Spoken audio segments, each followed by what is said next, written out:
on. Hello again, beautiful audience. Are you awake? Raise your hand if you're awake. I'm just testing you.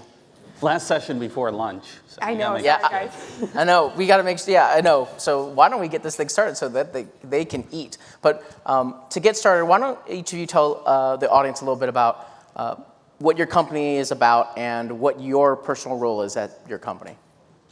Okay, so I'm Scott. I'm the co-founder and CTO of Ion Interactive. We make a software as a service platform for creating marketing apps. We originally started for very high-end landing pages and microsites. Basically, any kind of digital experience in the marketing funnel. We really focus on letting marketers do amazing things at that point. Yeah, my name is Kimberly Pointer, as they mentioned, and I work for Kabam that does really cool games. And I work on their publishing side of the business, so we publish third-party developed games, and I manage user acquisition for them for that portfolio, web and mobile. So why don't we start with user acquisition strategies, and then we'll go into some other metrics. So I guess it's a little bit more for you to start. What are some of the metrics that both of you, I guess, really measure when it's time to acquire users or acquire customers or acquire, people to join your platform? What are the metrics that you're measuring, and how are you measuring them? Right, so for free-to-play games, it's especially important to be efficient in your user acquisition. So for me, in the front of the funnel, we're concerned a lot with, obviously, optimization, so click-through rates, landing page experience, which of course differs between web and mobile. And that's a handshake off to the game where we look at metrics like ARPU, 7-day retention, all of that stuff. So essentially, I'm investing a certain amount of money. And in the front of the funnel, I want to make that investment as efficient as possible. And then at the latter part of the funnel, I want to see how those users perform over time. So yeah, I mean, more broadly, when people, how many of you have landing pages for things you're doing, right? Okay, so like landing pages, typically conversion rate is the metric that most people think of. And you can look at the funnel of what your bounce rate is coming up to that, conversion rate down the road. That's great to start, but I think the two things we see is the more interesting metrics for people who really dig into this is one, really getting into the segmentation, that not all clicks are created equal, and sort of understanding where your hotspots are coming through that. And the other is, and some of the experiences that you guys have for this, where you get beyond just thinking about this as a page, and you start to think about these multi-step experiences, or almost even app-like experiences.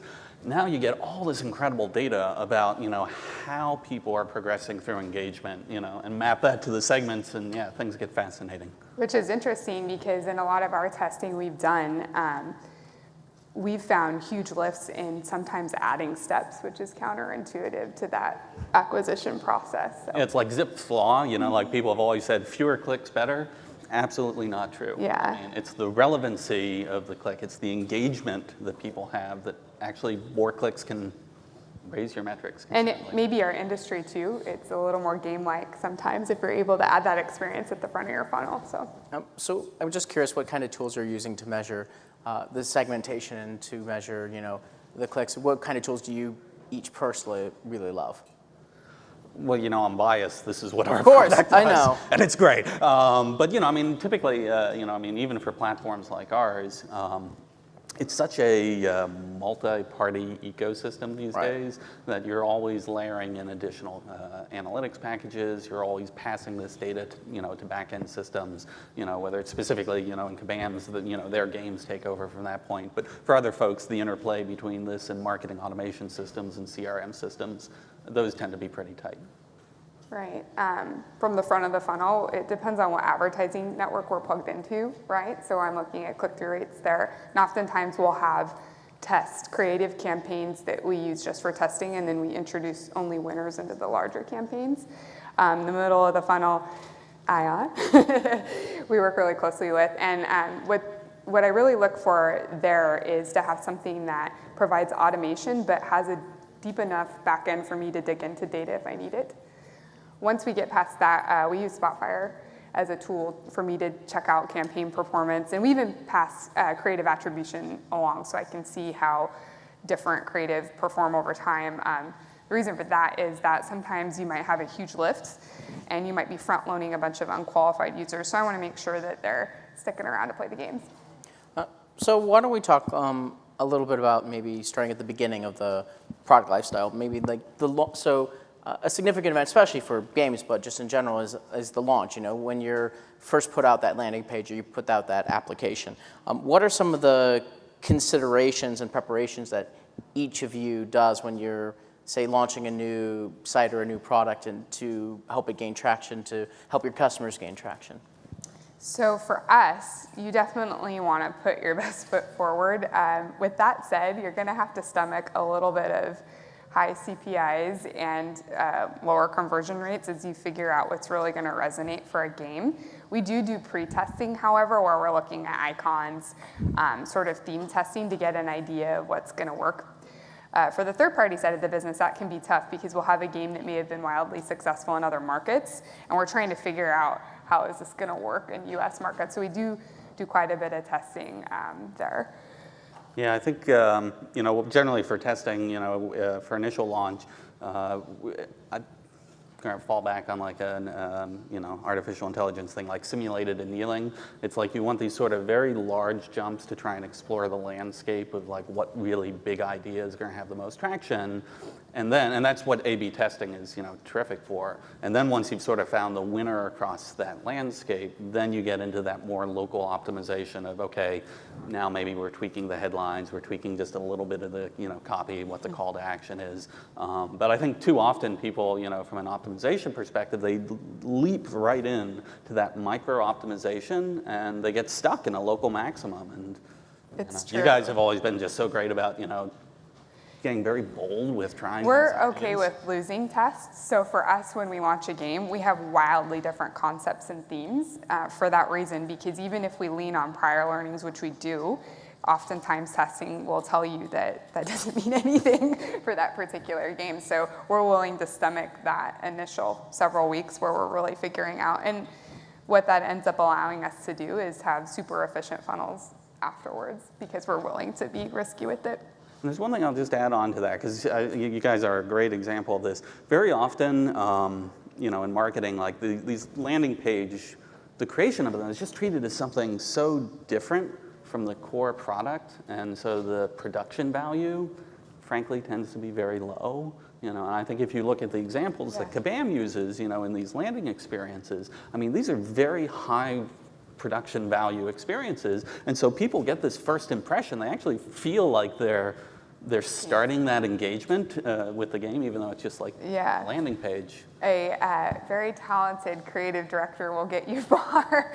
I often say my tests are only as good as our creative director because they are awesome. They look great. And oftentimes I will say that gets undervalued because it's fluffier, but you can't do much without it. So that kind of leads to maybe a different question, which is how you organize growth and growth teams, you know, because it's not just, say, testing, but it's also design, it's UX, it's marketing, it's all those areas. How do each of your companies organize growth or think about growth? How do you manage it, I guess? Sure. So, you know, we have two sides. You know, our own internal team, obviously, which we're small enough now that, can do that all as one marketing team.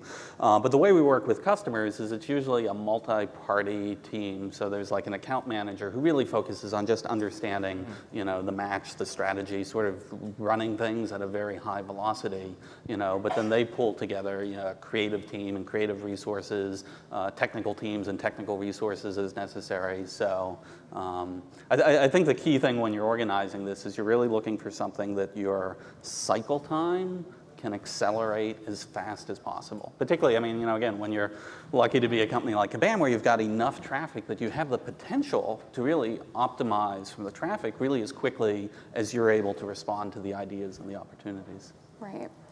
For us, I guess to answer that question specifically, the publishing team is really made up of a lot of us that come from startups.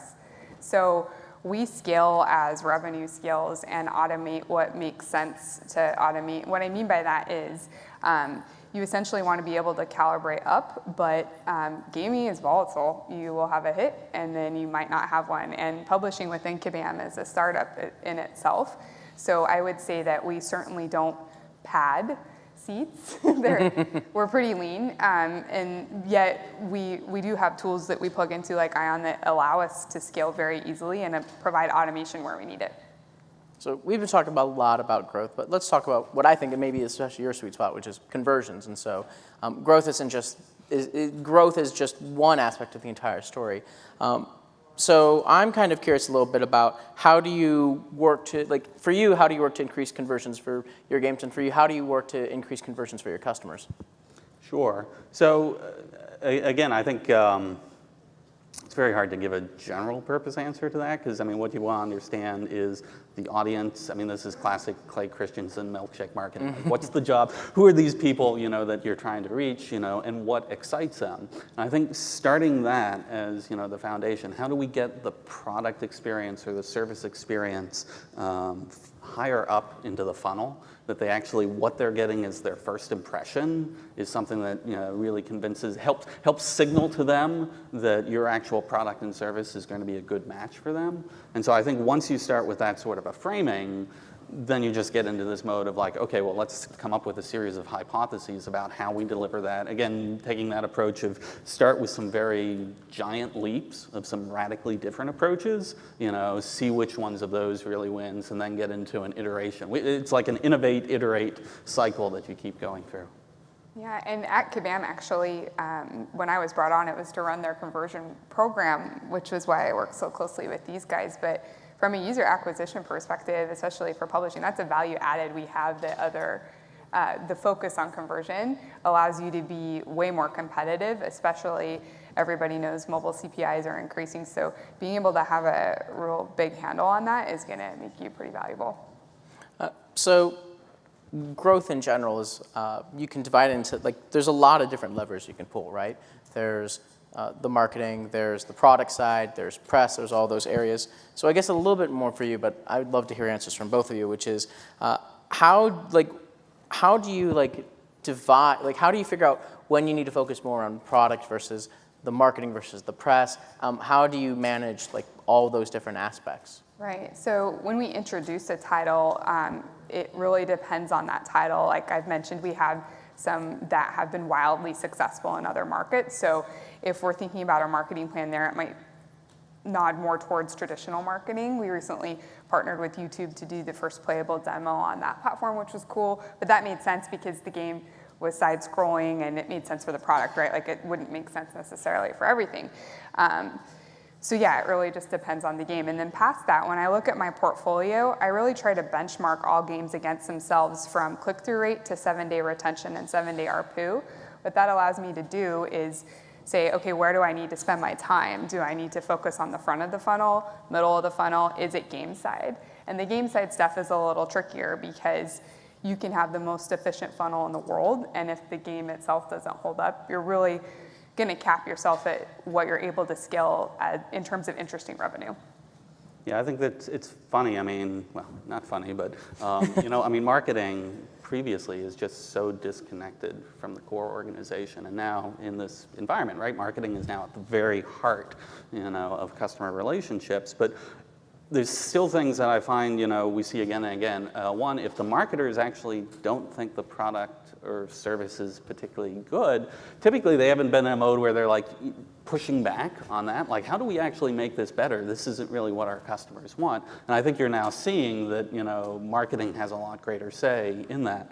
But also, yeah, again, it goes back to, you know, these things. I mean, landing pages, but the same thing applies to, you know, email marketing, you know, search marketing, all these things where I don't want to insult anyone, but it feels like, you know, there's been a lot of cases where people just sort of phone it in. Yeah, okay, this is, yeah, we'll have a white paper here, yeah, we'll do this, we'll do the form and fill it out.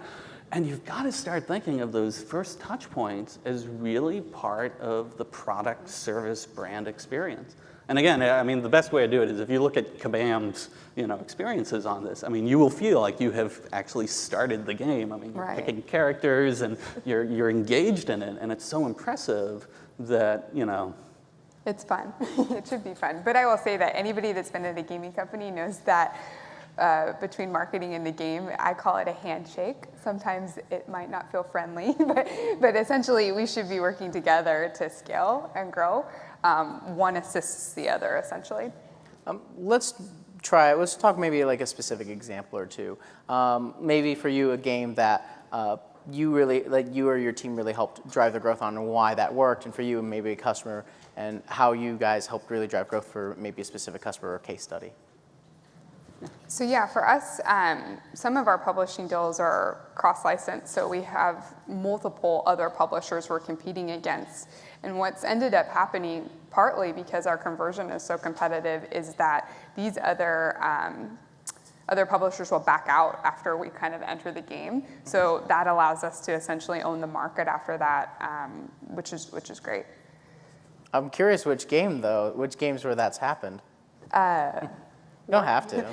Wordtune is a great example of that game, and then what that allows us to do is once they see that, and it helps get exclusives down the line. We're, I think, in the second year of our publishing business, and now moving towards exclusive model, which is a little easier for us. But yeah, I have to be careful I don't give away customer stats without permission on that. But I think the common thing we see across many of our customers is, again, they start with this very basic landing page, sort of static content offer, because that's just become such a cliche of, how we do, certainly in B2B, this kind of growth. And I think the thing is taking a look at that experience and asking, how do you start to surface more content directly in that, that's not all gated behind a form, that you're able to start to engage people. And I think the single biggest trick that we've seen that has the most impact is to try and get self-segmentation into that experience, so that when people hate to fill out forms. They're not going to give you segmentation information by filling out a form, but if you give them a set of choices, like, okay, are you interested in this? Are you interested in this other thing? Tell us, is this your biggest challenge, or is that your biggest challenge? Like what we're doing right now with these marketing apps is we're actually creating things like assessment tools, so someone lands, instead of just, download this white paper, read it, and figure out for yourself how you move forward, you're like, well, engage in this, interactive assessment. So people go through the assessment, 5 questions, 7 questions, and then, it tailors at the end and gives you recommendations and then a call to action for further stuff. Okay, 2 fascinating things about that. One, actually more people engage, you get higher conversion rates, because it's not the typical fill out a form, get a paper. But the other thing is, now you look at the data that you as a marketer have gotten for that specific prospect about how they completed that assessment, and how that will inform what sort of content you then follow up with, how you change your nurturing, what you're able to pass along to your sales team. That is game changing. All right, we have time for one last question. And I'll make it very, very, you get exactly 1 sentence. This is a question I always love asking Ann, which is one piece of parting advice for the audience. Treat that first touch point as your golden first impression opportunity. You did it in a single sentence. I have to commend you for that. Most people don't. make conversion a priority. Simple. All right. Help me give a round of applause to our amazing panelists.